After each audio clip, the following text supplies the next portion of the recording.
ಈಗಾಗಲೇ ಕಾಂಗ್ರೆಸ್ ಸರ್ಕಾರ ಇರುವಲ್ಲಿ ಧರ್ಮಸ್ಥಳದ ಹಾಗೆ ಎಲ್ಲ ಶ್ರದ್ಧಾ ಕೇಂದ್ರಗಳು ಟಾರ್ಗೆಟೆಡ್. ಸಾಲುಮರದ ತಿಮ್ಮಕ್ಕನಿಂದ ಹಿಡಿದು ಎಂತೆಂಥ ಒಂದು ನಮ್ಮ ಸಾಧಕರಿದ್ರು. ಅದರ ಜೊತೆಗೆ ಬಹಳ ಮುಖ್ಯವಾಗಿ ಅನಂತನಾಗಿದ್ರು ಪದ್ಮಭೂಷಣ ಪಡೆದವರು. ಆ ಬೂಕರ್ ಅವಾರ್ಡ್ ದಕ್ಕಿದ ಹಿನ್ನೆಲೆ ಏನು ಅನ್ನೋದನ್ನ ತಿಳ್ಕೊಳ್ಳಿಕ್ಕೂ ನಿಮಗೆ ವ್ಯವಧಾನ ಇಲ್ಲ. ಅಷ್ಟೇ ಗೌರವಿಸುವಾಗಿ ದೀಪಾ ಬಸ್ತಿಯವರನ್ನು ಗೌರವಿಸಬೇಕಿತ್ತು, ಆಹ್ವಾನಿಸಬೇಕಿತ್ತು, ಆ ಪ್ರಾಶಸ್ತ್ಯವನ್ನ ಅವರಿಗೂ ನೀಡಬೇಕಿತ್ತು. ಜನತಂತ್ರ ವ್ಯವಸ್ಥೆ, ಸಾಂವಿಧಾನಿಕ ಪ್ರಜಾಪ್ರಭುತ್ವ ಅಂತ ಹೇಳ್ತೀರಿ ಅಂತಾದ್ರೆ ಎಲ್ಲರಿಗೂ ಒಂದೇ ಕಾನೂನು, ಒಂದೇ ನ್ಯಾಯ ಬರುವಂತ ನೀವು ಕಾಮನ್ ಸಿವಿಲ್ ಕೋಡ್ ಅನ್ನ ಯಾಕೆ ಒಪ್ಪಿಕೊಳ್ತಾ ಇಲ್ಲ ಈ ಕಾಂಗ್ರೆಸ್ಸಿಗರು? ನಮಸ್ತೆ, ಬಿ ಗಣಪತಿ ನ್ಯೂಸ್ ಚಾನೆಲ್ಗೆ ಸ್ವಾಗತ. ಕೊನೆಗೂ ಕಾನೂನಿನ ಇತಿಮಿತಿಯ ಅರಿವಿಲ್ಲದೆ ಇದ್ದಂಥ ಒಂದು ಸಮೂಹಕ್ಕೆ ಎಲ್ಲೋ ಒಂದು ಕಡೆ ದಸರಾ ಉದ್ಘಾಟನೆಗೆ ಸರ್ಕಾರ ಆಹ್ವಾನಿಸಿದ ಬಾನು ಮುಸ್ತಾಕ್ ಅವರನ್ನು ಕೋರ್ಟು ತಡೆ ಹಿಡಿಯಬಹುದೋ ಅಥವಾ ಅದಕ್ಕೇನಾದರೂ ಒಂದು ಬೇರೆ ದಾರಿಯನ್ನು ಸೂಚಿಸಬಹುದೋ ಈ ರೀತಿಯ ನಿರೀಕ್ಷೆಗಳು ಇದ್ದವು. ಯಾಕೆಂತಂದರೆ ಬಾನು ಮುಸ್ತಾಕ್ ಅವರನ್ನು ಸರ್ಕಾರ ದಸರಾ ಉದ್ಘಾಟನೆಗೆ ಕರೆದಾಗ ಬಹುತೇಕವಾಗಿ ಎಡಪಂಥೀಯರು, ಅರ್ಬನ್ ನಕ್ಸಲ್ಸ್ಗಳು, ಬಲಪಂಥೀಯರು, ಆಮೇಲೆ ಬಹುತೇಕವಾಗಿ ಈ ಸಾಂಪ್ರದಾಯಿಕವಾದಂಥ ಇತಿಮಿತಿಗಳನ್ನು ಮೀರಿದವರು ಬಲಪಂಥೀಯರು ಅದನ್ನು ವಿರೋಧಿಸ್ತಾ ಇರುವುದು ಕೇವಲ ಮತದ ಕಾರಣಕ್ಕಾಗಿ, ಮುಸ್ಲಿಂ ಮಹಿಳೆ ಅನ್ನುವ ಕಾರಣಕ್ಕಾಗಿ ಅನ್ನುವಂಥ ಒಂದು ಕುತರ್ಕವನ್ನು ಎದುರು ಇಟ್ಟರು. ಸಾಮಾಜಿಕರ ಸಮೂಹದ ಒಂದು ತಿಳುವಳಿಕೆಯನ್ನು, ನಿಲುವನ್ನು ಎಲ್ಲೋ ಒಂದು ಕಡೆ ಬೇರೆಡೆಗೆ ತಿರುಗಿಸುವಂಥ ಒಂದು ತಂತ್ರವನ್ನು ಈ ಎಡಪಂಥೀಯರು ಮತ್ತು ಕಾಂಗ್ರೆಸ್ಸಿಗರು ಮಾಡಿದರು. ಮತಿಗೆಟ್ಟವರು, ಇವರಿಗೆ ತಲೆ ಹಾಳಾಗಿದೆ, ಕೋಮುವಾದಿಗಳು ಅಥವಾ ಇವರಿಗೆ ಒಂದು ಸಾಮಾಜಿಕ ಸ್ವಾಸ್ಥ್ಯವನ್ನು, ಸಮೂಹದ ಒಂದು ಒಟ್ಟಾಗಿ ಬದುಕುವ ಬದುಕನ್ನು ನಿರೀಕ್ಷೆ ಮಾಡಲಿಕ್ಕಾಗದೇ ಇದ್ದಂಥವರು, ಈ ರೀತಿಯ ಎಲ್ಲ ವ್ಯಾಖ್ಯಾನಗಳು ಬಂದವು. ಆದರೆ ಈ ಇಡೀ ವಿಷಯದಲ್ಲಿರುವಂಥ ಒಂದು ನಾಭಿಬಿಂದುವನ್ನು ಯಾರೂ ಗ್ರಹಿಸಲಿಕ್ಕೆ ಹೋಗಲಿಲ್ಲ ಈ ಎಡಪಂಥೀಯರು ಮತ್ತು ಕಾಂಗ್ರೆಸ್ಸಿಗರು. ಯಾಕೆ ಹೋಗಲಿಲ್ಲ ಅಂತಂದರೆ ಅವರಿಗೂ ಗೊತ್ತಿದೆ ಆ ಸತ್ಯ, ಆದರೆ ಆ ಸತ್ಯವನ್ನು ಮರೆಮಾಚುವ ಕೆಲಸವನ್ನು ರಾಜ್ಯದ ಕಾಂಗ್ರೆಸ್ಸು ನಿರಂತರವಾಗಿ ಮಾಡ್ತಾ ಇದೆ. ಅವರ ಇಡೀ ಪಟಾಲಮ್ಮು ಅದಕ್ಕೆ ಬೊಂಬಡ ಹೊಡೆತಾ ಇದೆ, ಧ್ವನಿಗೂಡಿಸ್ತಾ ಇದೆ. ಅಬ್ದುಲ್ ಕಲಾಂ ಅವರನ್ನು ನಾವು ನಿರಾಕರಿಸಿಲ್ಲ. ನಿತ್ಯೋತ್ಸವದ ಕವಿ ನಿಸಾರ್ ಅವರನ್ನು ನಾವು ನಿರಾಕರಿಸಿಲ್ಲ, ಅಥವಾ ಶಿಶುನಾಳ ಶರೀಫರನ್ನು ನಾವು ನಿರಾಕರಿಸಿಲ್ಲ, ಅಥವಾ ಶಿರಡಿ ಸಾಯಿಬಾಬರನ್ನು ನಾವು ನಿರಾಕರಿಸಿಲ್ಲ. ಹೀಗೆ ಪಟ್ಟಿ ಮಾಡ್ತಾನೇ ಹೋಗ್ಬೋದು. ಉತ್ತರ ಕರ್ನಾಟಕದಲ್ಲಿ ಈಚಿನವರೆಗೂ ಇಡೀ ಒಂದು ಮಾಧ್ವ ಸಿದ್ಧಾಂತದಿಂದ ಹಿಡಿದು, ಹಿಂದುತ್ವದಿಂದ ಹಿಡಿದು, ನಮ್ಮ ವೇದ, ಉಪನಿಷತ್ತು, ಭಗವದ್ಗೀತೆ ಇವೆಲ್ಲವನ್ನು ಅಧ್ಯಯನ ಮಾಡಿ ಅದನ್ನು ಒಂದು ವಿಶ್ವಧರ್ಮಕ್ಕೆ ಸಮೀಕರಿಸುವ ಮತ್ತು ಮುಸ್ಲಿಂ ಮತ್ತು ಕ್ರಿಶ್ಚಿಯನ್ ಮತಗಳಿಗೂ ಕೂಡ ಅದನ್ನು ಒಂದು ತೌಲನಿಕವಾಗಿ ನೋಡುವಂಥ ವ್ಯಕ್ತಿ ಇದ್ದರು. ಹೀಗೆ ಅದು ಹಿಂದೂ ಮತ್ತು ಮುಸ್ಲಿಂ ಮತದ ಮಧ್ಯೆಯ ಯಾವುದೇ ರೀತಿಯ ರಿಫ್ಟು ಇದಲ್ಲ. ಆದರೆ ಇಲ್ಲೊಂದು ಬಹಳ ಮುಖ್ಯವಾದಂಥ ಸಮಸ್ಯೆ ಏನಿತ್ತು ಅಂತಂದರೆ, ಕನ್ನಡದ ಧ್ವಜದ ಬಣ್ಣವನ್ನು, ಕನ್ನಡದ ಭುವನೇಶ್ವರಿಯನ್ನು ಹಿಂದುತ್ವದ ಅಜೆಂಡಾ ಅನ್ನುವ ರೀತಿಯಲ್ಲಿ ಚಿತ್ರಿಸಿ ಸಂಪೂರ್ಣವಾಗಿ ಭುವನೇಶ್ವರಿಗೇ ಅವಮಾನ ಮಾಡಿದಂಥ, ಆ ಮೂಲಕ ಕನ್ನಡದ ಭಾಷೆಯನ್ನೂ ಕೂಡ ಹಿಂದುತ್ವದ ಪರಿಭಾಷೆಯಲ್ಲಿ ವ್ಯಾಖ್ಯಾನಿಸಿದಂಥ ಬಾನು ಮುಸ್ತಾಕ್ ಅವರ ನೀತಿ ಮತ್ತು ನಿಲುವಿನ ಬಗ್ಗೆ ಇಡೀದಾಗಿ ಕನ್ನಡ ನಾಡಿನಲ್ಲಿ ಆಕ್ರೋಶ ಹುಟ್ಟುಕೊಳ್ತು. ಅದು ಕೇವಲ BJP ಅಂತಲ್ಲ, ಹಿಂದೂ ಸಂಘಟನೆಗಳು ಅಂತಲ್ಲ. ಅದರ ಜೊತೆಗೆ ಭುವನೇಶ್ವರಿಯನ್ನು ಒಪ್ಪಿಕೊಳ್ಳದೇ ಇದ್ದಂಥವರು ಚಾಮುಂಡೇಶ್ವರಿಯನ್ನು ಒಪ್ಪಿಕೊಳ್ತಾರೆಯೇ? ಮೂರ್ತಿ ಪೂಜೆಯನ್ನು ಸಂಪೂರ್ಣವಾಗಿ ನಿರಾಕರಿಸುವಂಥವರು, ನಿರಾಕಾರ ಪ್ರಜ್ಞೆಯನ್ನೇ ನಮ್ಮ ಆರಾಧನಾ ಸಂಸ್ಕೃತಿ ಅನ್ನುವಂಥವರು, ಮೂರ್ತಿ ಪೂಜಕರನ್ನ ಕಾಫಿರರು ಅಂತ ಕರೆಯುವಂಥವರು, ಮತ್ತೆ ಮೂರ್ತಿ ಪೂಜೆ, ಆರತಿ, ಆರಾಧನೆ, ಪ್ರಸಾದ, ತೀರ್ಥ ಅಥವಾ ಪುಷ್ಪಾರ್ಚನೆ ಇವನ್ನೆಲ್ಲವನ್ನ ಸಂಪೂರ್ಣವಾಗಿ ನಿಷೇಧಿಸಿದಂಥ ಒಂದು ಮತಮೂಲದಿಂದ ಬಂದಂಥ ಬಾನು ಮುಷ್ತಾಕ್ ಅವರು ಈ ಎಲ್ಲ ಕೃತ್ಯಗಳಲ್ಲಿ, ಈ ಕೈಂಕರ್ಯಗಳಲ್ಲಿ, ಆಚರಣೆಗಳಲ್ಲಿ ಭಾಗವಹಿಸಿದರೆ ಅವರದೇ ಮತ ಅವರಿಗೆ ಪತ್ವವನ್ನು ಹೊರಡಿಸ್ತದೆ, ಅವರನ್ನು ಬಹಿಷ್ಕರಿಸ್ತದೆ. ಆದ್ದರಿಂದ ಅವರ ಮತದವರೇ ಬಹಳಷ್ಟು ಜನ ಒಂದು ಧರ್ಮಬೇರುಗಳು ಹೇಳಿದರು. ಏನನ್ನು ಹೇಳಿದರು? ಸ್ವತಃ ಬಾನು ಮುಷ್ತಾಕ್ ಅವರೇ ಈ ಉದ್ಘಾಟನಾ ಕಾರ್ಯಕ್ರಮದಿಂದ ಹಿಂದೆ ಸರಿಯುವುದು ಒಳ್ಳೆಯದು. ಅದು ಹಿಂದೂ ಧರ್ಮದ ಕಾರ್ಯಾಚರಣೆ, ಅದು ಹಿಂದೂ ಧರ್ಮದ ಆಚರಣೆ, ಅದು ಹಿಂದೂ ಧರ್ಮದ ನಂಬಿಕೆ. ಆದ್ದರಿಂದ ಇದು ನವರಾತ್ರಿ ಅನ್ನುವುದು ನವದುರ್ಗೆಯರ ಆರಾಧನೆಯ ಮಹೋತ್ಸವ. ಅದು 100ಕ್ಕೆ 100 ಹಿಂದೂ ಧರ್ಮದ ನಂಬಿಕೆ ಮತ್ತು ಶ್ರದ್ಧೆಯ ನೆಲೆಯಲ್ಲಿ ಆಚರಿಸಲ್ಪಡುವಂಥದ್ದು. ಹಾಗಾಗಿ ಅವರೇ ಸ್ವತಃ ಹಿಂಸರಿಯುವುದು ಒಳ್ಳೆಯದು ಅಂತಂದರು. ಆದರೆ ಈ ಪ್ರಚಾರ, ಆಮೇಲೆ ಪ್ರಭುತ್ವ, ಅದರ ಜೊತೆಗೆ ಸಂವಿಧಾನ ಮತ್ತು ಜಾತ್ಯತೀತತೆಯ ನೆಲೆಯಲ್ಲಿ ಕೊನೆಗೂ ನಾವು ನಮ್ಮ ಮಸೀದಿ ಮತ್ತು ಚರ್ಚಿಗೆ ನಿಮ್ಮನ್ನು ಹೋಗಲಿಕ್ಕೆ ಬಿಡಲಿಕ್ಕಿಲ್ಲ. ಆದರೆ ನಾವು ದೇವಸ್ಥಾನಕ್ಕೂ ಹೋಗುತ್ತೇವೆ, ನಾವು ಕೃಷ್ಣನನ್ನು ಮುಟ್ತೇವೆ, ರಾಮನನ್ನು ಮುಟ್ತೇವೆ, ಅಯೋಧ್ಯೆಗೂ ಕಾಲಿಡ್ತೇವೆ, ಅಥವಾ ನಾವು ಶಬರಿಮಲೆಗೆ ಕೂಡ ಬುರ್ಕ ಹಾಕ್ಕೊಂಡು ಪ್ರವೇಶವನ್ನು ಅಪೇಕ್ಷಿಸ್ತೇವೆ. Who are you? ಇದು ಸಂವಿಧಾನ ಕೊಟ್ಟಂಥ ನಮ್ಮ ಧಾರ್ಮಿಕ ಹಕ್ಕು. ಆದರೆ ಅದೇ ಸಂವಿಧಾನ ಹೇಳಿದೆ, ಧಾರ್ಮಿಕ ಹಕ್ಕು ಅನ್ನೋದು ವೈಯಕ್ತಿಕವಾದದ್ದು. ಅವರವರ ಧಾರ್ಮಿಕ ಹಕ್ಕಿಗೆ ಎಲ್ಲಿಯೂ ಅಪಚಾರ ಬರಕೂಡದು. ಅದರ ಅರ್ಥ ಏನು? ಹಿಂದೂ ಧರ್ಮದ ಆಚರಣೆ ಅಥವಾ ಆರಾಧನಾ ಸಂಸ್ಕೃತಿಗೆ ನೀವು ಸಂವಿಧಾನದ ಹೆಸರಿನಲ್ಲಿ ನೀವು ಅದನ್ನು ಟೇಕನ್ ಫಾರ್ ಗ್ರಾಂಟೆಡ್ ಮಾಡುವ ಹಾಗೆ ಇಲ್ಲ. ನಮ್ಮ ಇಲ್ಲಿರುವ ಪ್ರಶ್ನೆಯೇ ಇಷ್ಟು: ಬಾನು ಮುಷ್ತಾಕ್ ಅವರು ಮುಸ್ಲಿಂ ಮತದ ಒಂದು ಆಚರಣೆಯನ್ನು ಮಾಡಿಕೊಂಡು ಆ ಮತವನ್ನು ನಂಬಿದಂಥ ಒಂದು ಮುಸ್ಲಿಂ ಮಹಿಳೆ ಅನ್ನೋದು ನಮ್ಮ ತಕರಾರೇ ಅಲ್ಲ. ಅಥವಾ ಉದ್ಘಾಟನೆಗೆ ಬಾನು ಮುಷ್ತಾಕ್ ಅವರನ್ನು ಕರೆದ ಸರ್ಕಾರದ ನಿಲುವಿಗೆ ವಿರೋಧವೂ ಅಲ್ಲ. ಅವರು ಕನ್ನಡದ ಭಾಷೆಯನ್ನ ಹಿಂದುತ್ವದ ನೆಲೆಯಲ್ಲಿ ಅರ್ಥೈಸಿದ್ರು. ಅಲ್ಲಿರುವ ನಮ್ಮ ಧ್ವಜದ ಬಣ್ಣವನ್ನ ಹಿಂದೂ ಧಾರ್ಮಿಕ ಆಚರಣೆಗೆ ಹೋಲಿಸಿದ್ರು.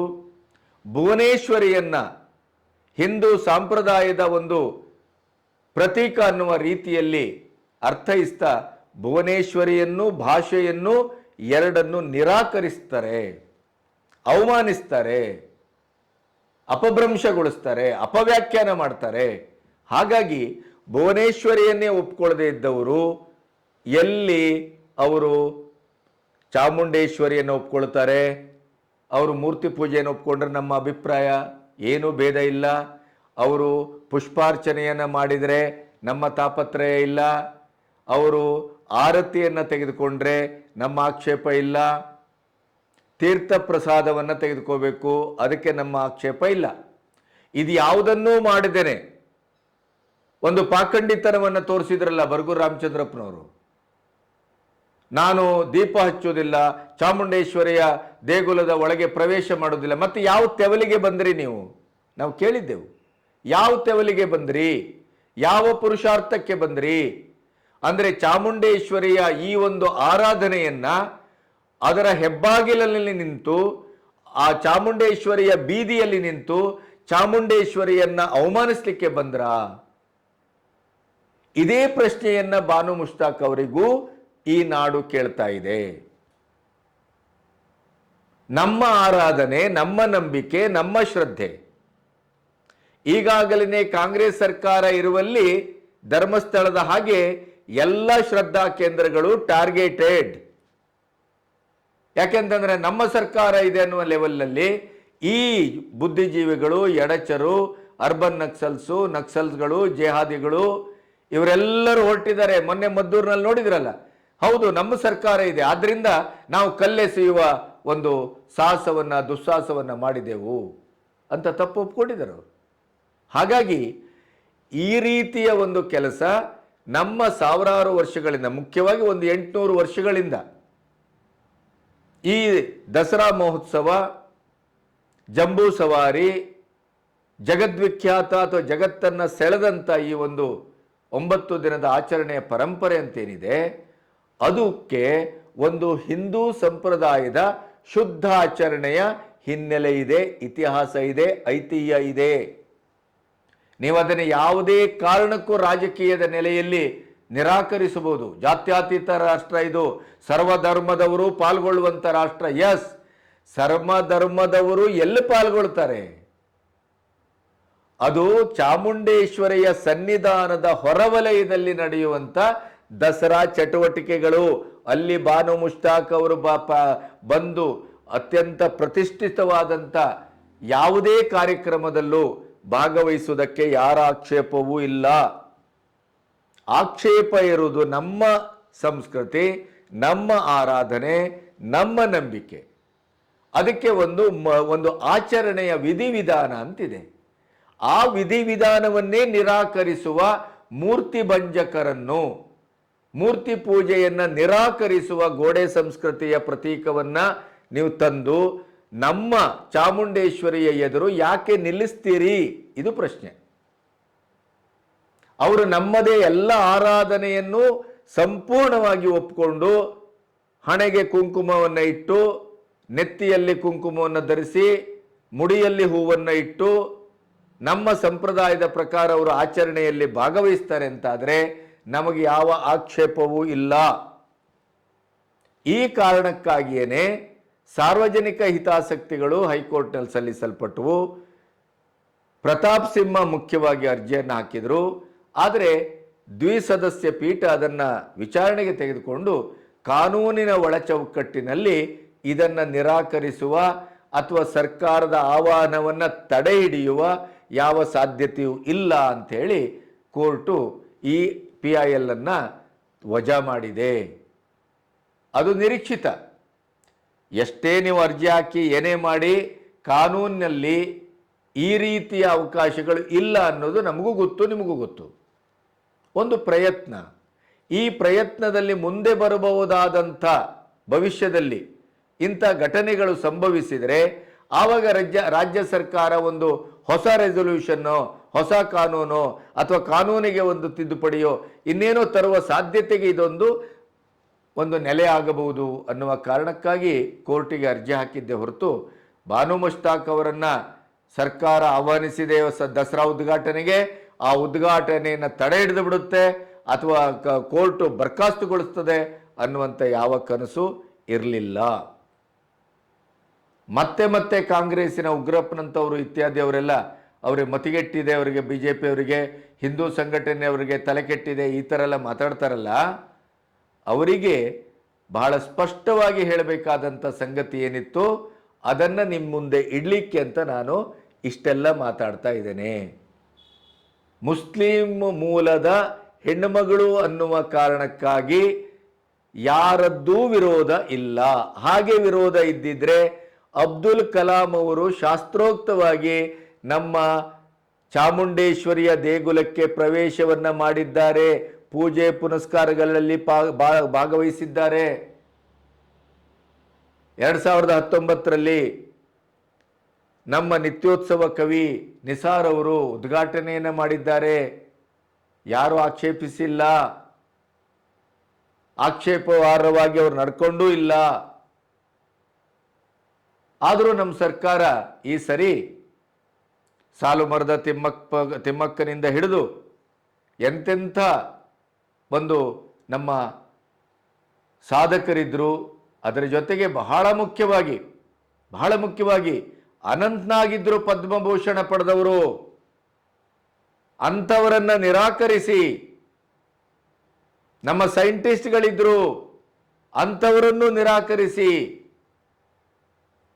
ಬಾರು ಮುಷ್ತಾಕ್ ಅವರನ್ನ ತಂದ್ರಿ.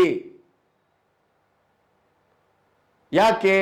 ಅವರಿಗೆ ವಿಶ್ವದ ಅಗ್ರಮಾನ್ಯ ಪ್ರಶಸ್ತಿ ದಕ್ಕಿದೆ. ಆ ಬೂಕರ್ ಅವಾರ್ಡ್ ದಕ್ಕಿದ ಹಿನ್ನೆಲೆ ಏನು ಅನ್ನೋದನ್ನು ತಿಳ್ಕೊಳ್ಳಿಕ್ಕೂ ನಿಮಗೆ ವ್ಯವಧಾನ ಇಲ್ಲ.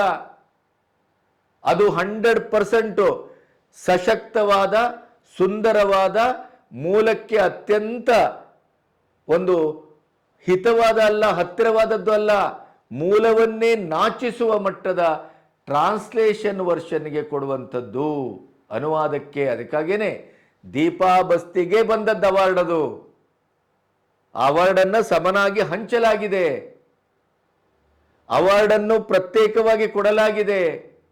50 ಲಕ್ಷ ನಗದು ಬಹುಮಾನದಲ್ಲಿ 25 ಹಂಚಲಾಗಿದೆ. ಸರ್ಕಾರ ಅವರನ್ನು ಸನ್ಮಾನ ಮಾಡುವಾಗಲೂ ದೀಪಾ ಬಸ್ತಿಗೆ ಅವಮಾನ ಮಾಡಿತ್ತು. ಇವತ್ತು ದಸರಾ ಉದ್ಘಾಟನೆಗೂ ನೀವು ಆ ಅವಾರ್ಡಿನ ಕಾರಣಕ್ಕಾಗಿಯೇ ನೀವು ಬಾನು ಮುಷ್ತಾಕ್ ಅವರನ್ನು ಕರೀತೀರಿ ಅಂತಾದರೆ ದೀಪಾ ಬಸ್ತಿ ಅವರನ್ನು ಕರೆಯಬೇಕಿತ್ತು, ಯಾಕೆ ಕರೆದಿಲ್ಲ? ಇದು ಪ್ರಶ್ನೆ. ಅಂದ್ರೆ ನಿಮಗೆ ವೋಟ್ ಬ್ಯಾಂಕಿನ ರಾಜಕಾರಣ, ತುಷ್ಟೀಕರಣದ ರಾಜಕಾರಣ ಬಿಟ್ಟರೆ ಬೇರೆ ಇಲ್ಲ. ನೀವು ಪ್ರತಿಯೊಂದು ಕೆಲಸವನ್ನು ಯಾವ ಅಳತೆಗೋಲಿನಲ್ಲಿ ಮಾಡ್ತೀರಿ ಅಂತಂದ್ರೆ ನಿಮ್ಮ ಮತ ಬ್ಯಾಂಕಿನ ಅಳತೆಗೋಲು, ತುಷ್ಟೀಕರಣದ ಅಳತೆಗೋಲು, ಮತ್ತೆ ನಿಮ್ಮ ಇಡೀ ರಾಜಕೀಯದ ಷಡ್ಯಂತ್ರದ ಅಳತೆಗೋಲು. ಅದಿಲ್ಲದೆ ಇದ್ರೆ ಸಮಾನಾಗಿ, ಅದರಲ್ಲೂ ಅನುವಾದಕ್ಕೆ ಪ್ರಾಶಸ್ತ್ಯ ಮತ್ತು ಪ್ರಶಸ್ತಿ ಬಂದಿರೋದು ಅದು ದೀಪಾ ಬಸ್ತಿ ಅವರಿಗೆ ಪ್ರಥಮವಾಗಿ ಸಲ್ಲಬೇಕು, ದ್ವಿತೀಯ ದರ್ಜೆಯಲ್ಲಿ ಬಾನು ಮುಷ್ತಾಕ್ ಅವರಿಗೆ ಸಲ್ಲಬೇಕು. ಇಲ್ಲ, ಈಕ್ವಲ್ ಆಗಿ ಸಂದಿದೆ ಅಂತ ನಾವು ಭಾವಿಸೋಣ. ಅನುವಾದಕ್ಕೆ ಕೊಡುವಂಥದ್ದಂತ ಸ್ಪೆಸಿಫಿಕ್ ಆಗಿ ಹೇಳಿದೆ ಆ ಪ್ರಶಸ್ತಿಯ ಮಾನದಂಡದಲ್ಲಿ. ಆದರೆ ನೀವು ದೀಪಾ ಬಸ್ತಿಯವರನ್ನ ಎಲ್ಲಿ ಕೂಡಿಸಿದ್ರಿ, ಎಲ್ಲ ಆಹ್ವಾನಿಸಿದ್ರಿ, ಎಲ್ಲಿ ಗೌರವಿಸಿದ್ರಿ? ಅಂದ್ರೆ ಅವರು ಹಿಂದೂ ಅನ್ನುವ ಕಾರಣಕ್ಕಾಗಿಯೇ ಅನ್ನುವ ಪ್ರಶ್ನೆ ಈಗ ಉಟ್ಕೊಳ್ಳುವಾಗೆ ನೀವೇ ವರ್ತಿಸಿದ್ದೀರಿ, ನಾವಲ್ಲ. ಬಾನು ಮುಷ್ತಾಕ್ ಅವರನ್ನ ನೀವು ಯಾವ ದರ್ಜೆಯಲ್ಲಿ ಪರಿಗಣಿಸಿದಿರೋ ಅದೇ ದರ್ಜೆಯಲ್ಲಿ, ಅದೇ ನೆಲೆಯಲ್ಲಿ, ಅಷ್ಟೇ ಗೌರವಯುತವಾಗಿ ದೀಪಾ ಬಸ್ತಿಯವರನ್ನು ಗೌರವಿಸಬೇಕಿತ್ತು, ಆಹ್ವಾನಿಸಬೇಕಿತ್ತು, ಆ ಪ್ರಾಶಸ್ತ್ಯವನ್ನು ಅವರಿಗೂ ನೀಡಬೇಕಿತ್ತು. ಪ್ರಜಾಪ್ರಭುತ್ವದ ದೇಶ ಅಂತ ಬೊಬ್ಬೆ ಹೊಡಿತೀರಲ್ಲ, ಬೊಗಳೆ ಹೊಡಿತೀರಲ್ಲ, ಇದು ಯಾವ ಜಾತಿ ಪ್ರಜಾಪ್ರಭುತ್ವ?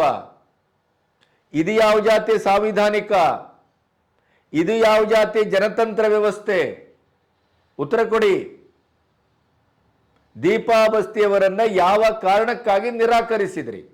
ಅಥವಾ ಕೇವಲ ಲೇಖಕಿ ಬಾನು ಮುಷ್ತಾಕ್ ಅವರನ್ನು ನಾವು ಕರಿತಾ ಇದ್ದೇವೆ, ಅಲ್ಪಸಂಖ್ಯಾತ ಸಮುದಾಯದಿಂದ ಬಂದಂಥವರು ಅನ್ನುವ ಕಾರಣಕ್ಕಾದ್ರೆ ನೀವು ಕರೆದಿದ್ದೀರಿ ಅಂತಾದರೆ ಇಷ್ಟು ವರ್ಷ ಯಾಕೆ ಕರೆದಿರಲಿಲ್ಲ? ಸಾರಾ ಅಬೂಬಕರ್ನ ಯಾಕೆ ಕರೆದಿಲ್ಲ? ಈ ಪ್ರಶ್ನೆಗಳು ಹುಟ್ಕೊಳ್ತದಲ್ಲ. ಅಂದ್ರೆ ಬೂಕರ್ ಅವಾರ್ಡಿನ ಕಾರಣಕ್ಕಾಗಿ ನೀವು ಕರೆದಿದ್ದೀರಿ, ಆದರೆ ಆ ಆಶಯದು, ಆ ಇಡೀ ಪ್ರಶಸ್ತಿಯ ಆಶಯವನ್ನೇ ಅರ್ಥ ಮಾಡಿಕೊಳ್ಳದೇನೆ ನೀವು ಅದನ್ನು ಗಾಳಿಗೆ ತೂರಿದ್ರಿ. ನಿಮ್ಮ ವೋಟ್ ಬ್ಯಾಂಕ್ ರಾಜಕಾರಣದ ಅಖಾಡವನ್ನಾಗಿ ಬಳಸ್ಕೊಂಡ್ರಿ, ಗುರಾಣಿಯಾಗಿ ಬಳಸಿದ್ರಿ. ಅದರ ಜೊತೆಗೆ ಹಿಂದೂ ಧರ್ಮದ ಇಡಿಯದಾದಂಥ ಒಂದು ಸಾಂಪ್ರದಾಯಿಕವಾದಂಥ ಒಂದು ಕಲ್ಟ್ ಅಂತೇನಿದೆ, ಬಂಧ ಅಂತೇನಿದೆ, ಸಾಂಪ್ರದಾಯಿಕವಾದಂಥ ಆಚರಣೆ ಅಂತೇನಿದೆ, ಅದು ಹಿಂದೂ ಧರ್ಮದ್ದಲ್ಲ, ಅದು ಎಲ್ಲ ಮತಧರ್ಮಗಳಿಗೂ ಸಂಬಂಧಿಸಿದ್ದು. ಅದನ್ನು ಸಾರ್ವಜನಿಕಗೊಳಿಸುವ ಒಂದು ಕಾಂಗ್ರೆಸ್ ಸಂಸ್ಕೃತಿಯ ಹುನ್ನಾರ ಅನ್ನೋದಕ್ಕೆ ಯಾರೂ ಆಕ್ಷೇಪ ಎತ್ತವಾಗಿ ಇಲ್ಲ. ನಿಮಗೆ ಕೊನೆಗೂ ಏನಾಗಬೇಕು?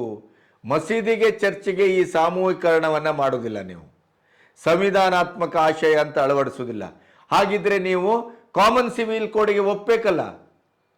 ಜನತಂತ್ರ ವ್ಯವಸ್ಥೆ, ಸಾಂವಿಧಾನಿಕ ಪ್ರಜಾಪ್ರಭುತ್ವ ಅಂತ ಹೇಳ್ತೀರಿ ಅಂತಾದ್ರೆ ಎಲ್ಲರಿಗೂ ಒಂದೇ ಕಾನೂನು, ಒಂದೇ ನ್ಯಾಯ ಬರುವಂತ ನೀವು ಕಾಮನ್ ಸಿವಿಲ್ ಕೋಡ್ ಅನ್ನ ಯಾಕೆ ಒಪ್ಕೊಳ್ತಾ ಇಲ್ಲ ಈ ಕಾಂಗ್ರೆಸ್ಸಿಗರು, ಬುದ್ಧಿಜೀವಿಗಳು, ಎಡಪಂಥೀಯರು, ಅರ್ಬನ್ ನಕ್ಸಲ್ಸ್ಗಳು?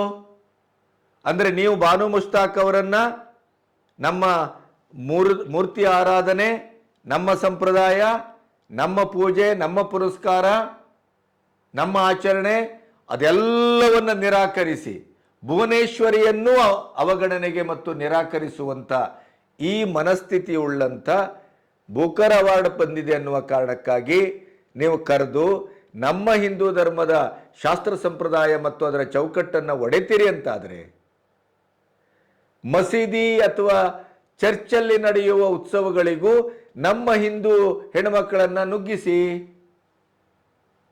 ಯಾಕೆ ಮಾಡೋದಿಲ್ಲ ಕೆಲಸನ? ಕಾಮನ್ ಸಿವಿಲ್ ಕೋಡನ್ನು ಯಾಕೆ ವಿರೋಧಿಸ್ತೀರಿ?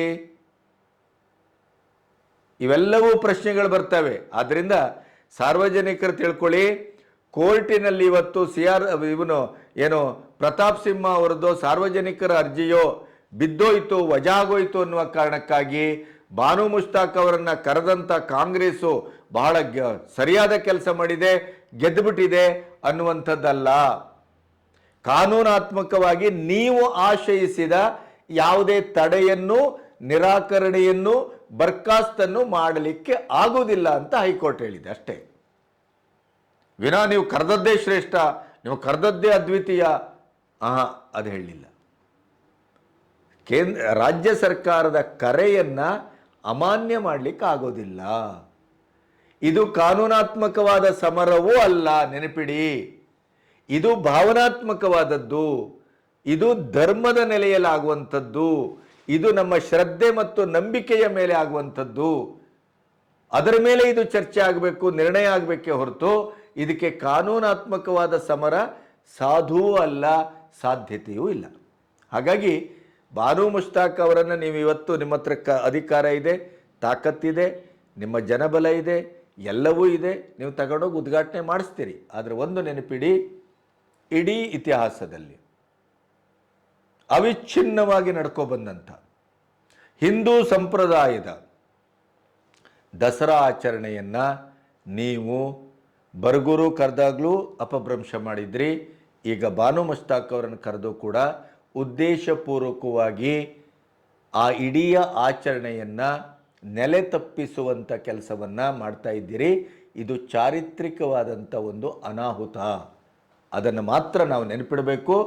ಇದನ್ನು ನಾವು ನೆನಪಿಟ್ಟು ಮುಂದಿನ ನಮ್ಮ ನಿಲುವು, ನೀತಿ, ಕಾರ್ಯಾಚರಣೆಯನ್ನು ರೂಪಿಸಬೇಕು ಅಂತ ನಾನು ಹೇಳ್ತಾ ಇವತ್ತಿನ ಈ ಮಾತನ್ನು ಮುಗಿಸ್ತಾ ಇದ್ದೇನೆ. ನಮಸ್ತೆ.